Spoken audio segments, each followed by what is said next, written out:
কৃষ্ণ, আজকে আমরা শিখব বেসনের টক কীভাবে বানাতে হয়। তো ফার্স্টে একটা পাত্রে নিতে হবে বেসন, তার মধ্যে দিতে হবে একটু নুন এবং এটাকে ভালোভাবে মিশিয়ে তার মধ্যে দিতে হবে একটু সর্ষের তেল।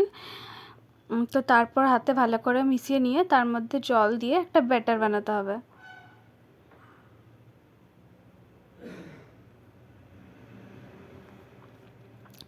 তো আমাদেরকে একটু একটু করে জল নিতে হবে এবং বেসনটা মাখিয়ে নিতে হবে এবং একটা ব্যাটার বানাতে হবে।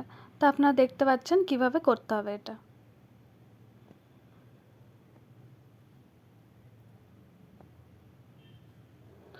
তো তারপর এই বেসনটাকে একটা পাত্রে তেল দিয়ে তার মধ্যে এটা পকোড়া যেমনভাবে আমরা ভাজি, তো এটা ভেজে নিতে হবে সেইভাবে।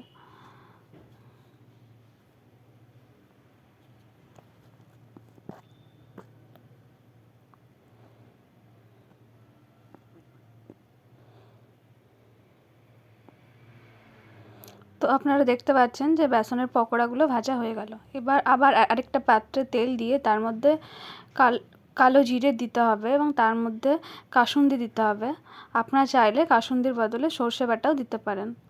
তো তারপর এই পকোড়াগুলোকে এর মধ্যে দিয়ে দিতে হবে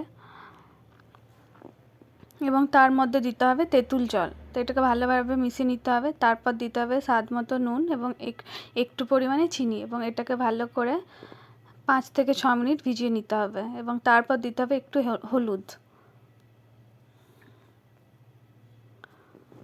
তো thank you for watching. Hare Krishna.